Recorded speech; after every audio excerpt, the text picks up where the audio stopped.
This is Pixelated Zen presents the Neverwinter Foundry Debrief, where we go through the Neverwinter Foundry and we review the good and the bad for your enjoyment and edification.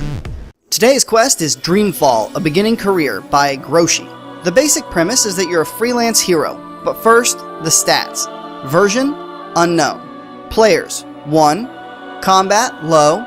Dialogue, medium-high. This quest has you go to a house, presumably yours, and go to sleep. I'm not sure why there are 4 beds, maybe it's a community house or something. The quest is extremely unique and interesting, focusing on dialogue and situation as opposed to combat.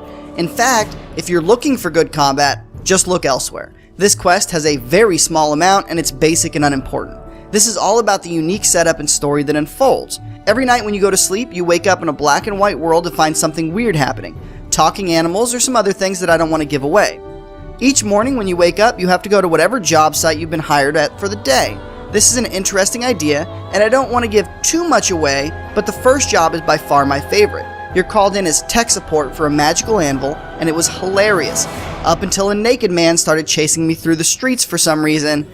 That was really weird.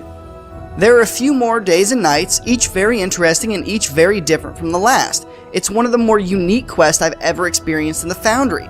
That's not to say that it's without its problems though. The author likes to use invisible walls to stop you from progressing until you get a bit of lore about the situation. I wish he'd just put that in an inventory item named journal or as dungeon master words on the screen. The whole stopping me from moving forward felt a little immersion breaking. Another problem, during one of the missions, which is basically a really weird race, I got stuck on a trap while enemies were beating on me. Now I've heard that this can happen if you try and have multiple traps overlapping each other so that you can do more damage to the player, but I can't be sure that that's exactly what happened. Finally, the quest has a ton of loading. Each day and night cycle is very short, which felt good, but the loading times were often almost as long as the section itself. This is more of the engine's fault, but it's also partly a quest design problem.